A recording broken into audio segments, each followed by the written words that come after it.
Hello there and welcome. Today we're going to be answering common questions about church digital marketing. We are live, so if you have any questions, go ahead and drop them in the chat. Let me just give a quick shout out in the chat, real quick. Also, if you catch this on demand, you can still drop your questions in the comment section. I would love to come back and try to answer them. So let me just go ahead and say what's up to everybody. What's up, everybody? All right. There we go. We're live. All right. So if you have any questions, go ahead and drop them live in the chat. And like I said, once again, if you catch this replay, feel free to drop your questions in the chat. We'd like to try to answer them for you. All right. So let's look at some common questions about church digital marketing. Here we go. We're going to go to question number one. Does my church really need SEO? In other words, does my church website need search engine optimization? I guess the question isn't really if your church needs SEO. The question is, do you want your church website to show up when people are asking questions in Google? That's what I would say. So we could change that. Does my church really need? It should probably be, does my church website really need SEO? If you're not for sure what SEO is, SEO stands for search engine optimization, and that's optimizing your website to show up for certain keywords that someone types into Google.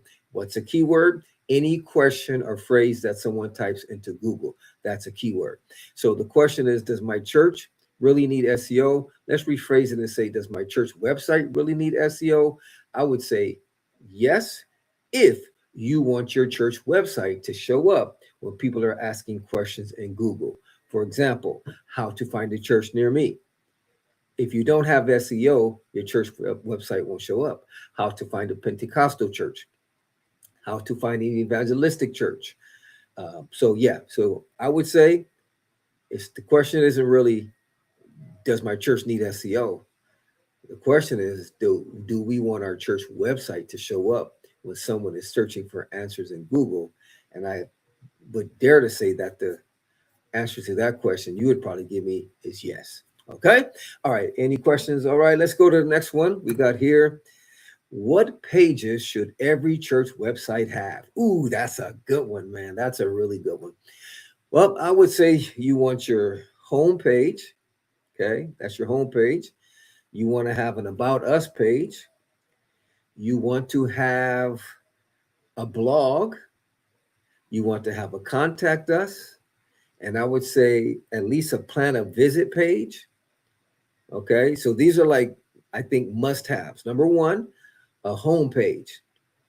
Okay. Number two, you want to have a blog because a blog gives you so many more opportunities to rank for several keywords. Why is that? Because every blog you write can rank for a different keyword.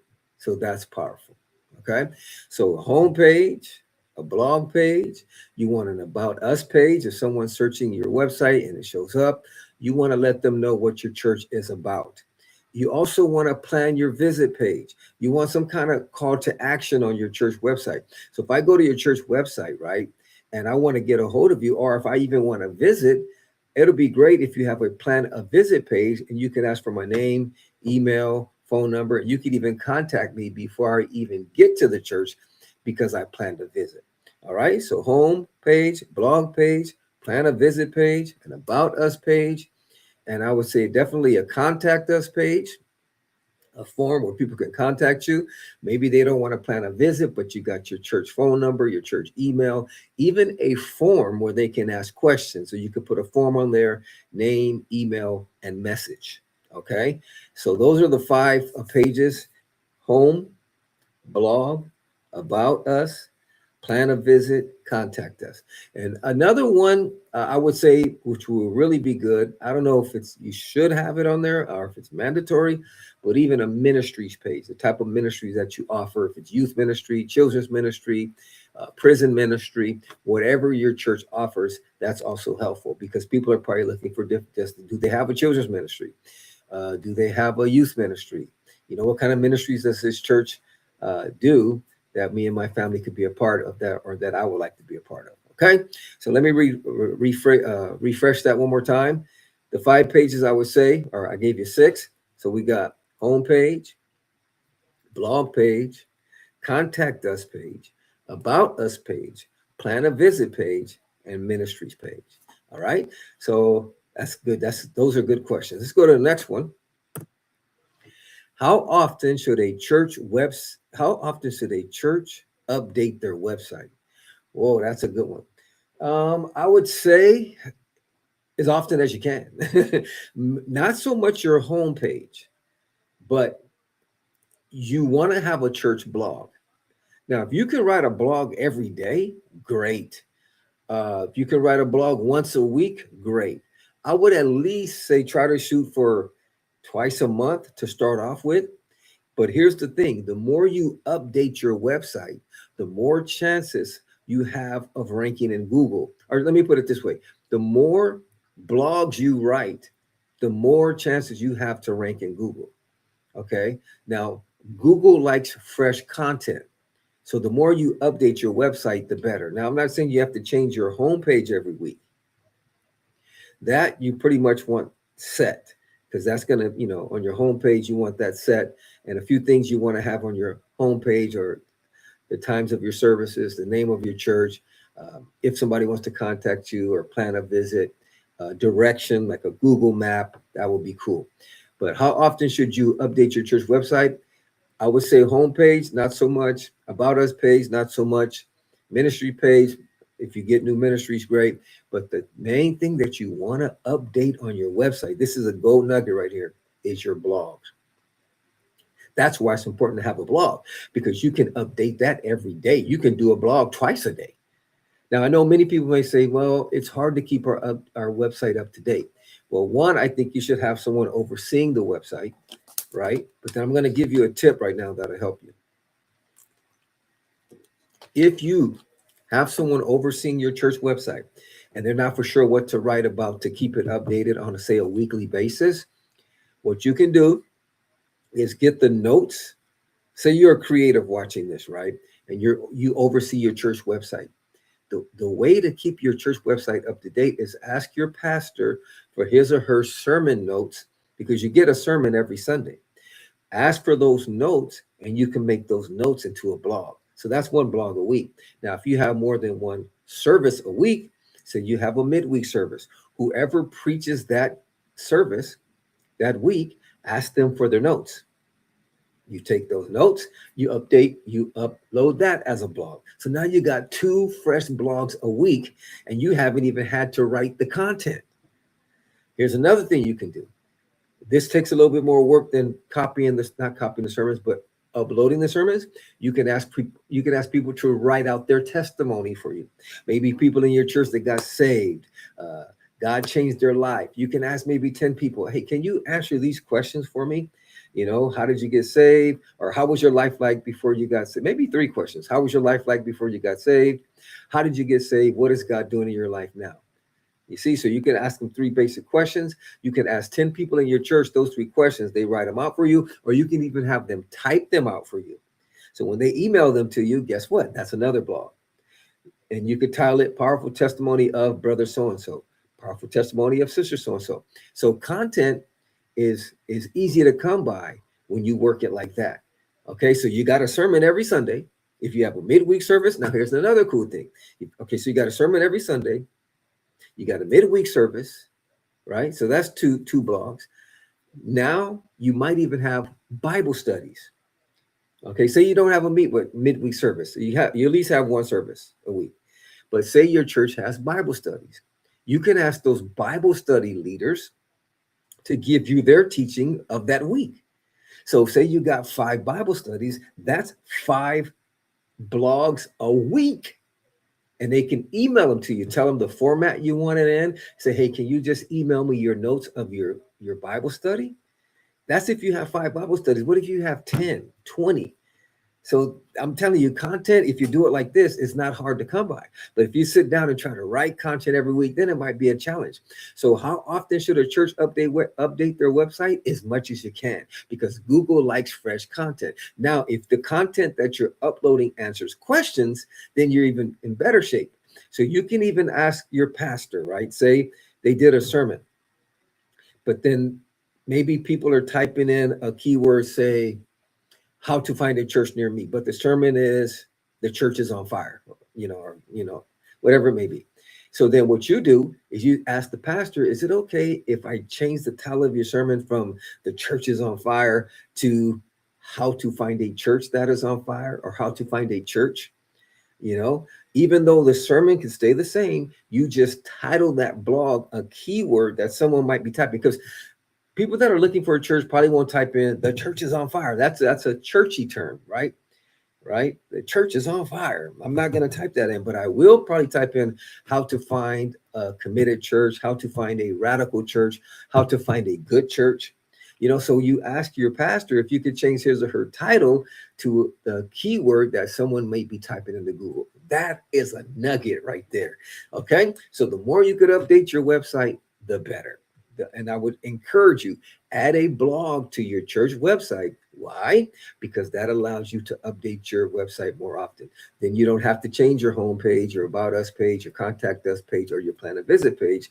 The blog is what keeps fresh. Okay. All right. What keywords should churches target? Ooh, that's a good one. And I think I'm going to wrap it up with this. Like I said, if you have any questions, go ahead and drop them in the comment section. We are live, family. This is all the way live. Okay. And like I said, if you catch it on demand, drop some questions in the comment section. I would maybe love to try to put a video together on answering those questions. All right. So what keywords should churches target? Well, this is what I got. You have a few different categories that you can target. Category 1, church near me. Keywords are most important. These are top searches for churches. Every church can target the keyword church near me, church in whatever city you're in, if it's San Francisco, Dallas, Los Angeles, church in Los Angeles, church in your city or state, church in Los Angeles, California. Local church near me is a powerful keyword. Okay, so here are some examples. Church in Dallas, church in Atlanta, Georgia, church near me open on Sunday. These should appear, and you can put these keywords on your homepage, your contact page. You can even maybe put them in your footer, and that, you could click on a blog that has that. You could put a link to your blog in your footer that's optimized for one of those keywords. That's a cool idea, actually. All right, so that's one category of keywords. Another category of keywords is family and kids keywords, such as church with kids ministry, or family church near me, church for families, kids church near me, church nursery near me. So if your church has kids ministry and doesn't target these, then you're going to be invisible to parents. Okay, so that's another category. Here's another category: youth and students keywords. Students don't search, parents do. Okay, some students might search also, but the majority probably would have their parents searching for a church, right? Because especially if they're a student, because they're going to be going where the parent goes.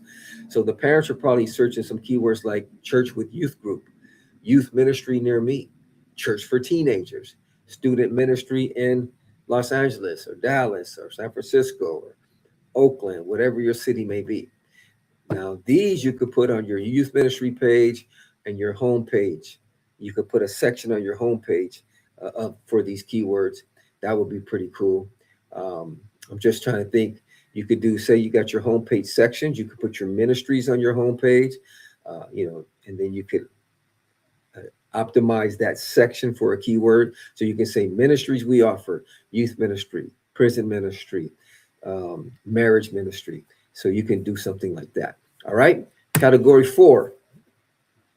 High intent searches. People are maybe searching on Google church service times, Sunday church near me Sunday morning, church services in whatever city you live in.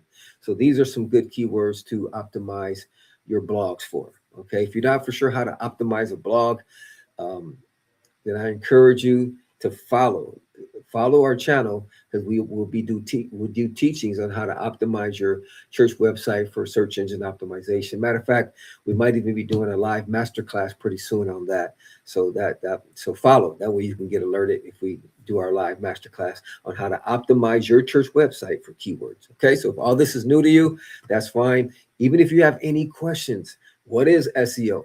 Type it in the comments section. That way I know if we have if we need to put videos together on that topic. Okay. So if someone asks when you meet and can't, if someone asks when you meet and can't find it fast, they won't visit.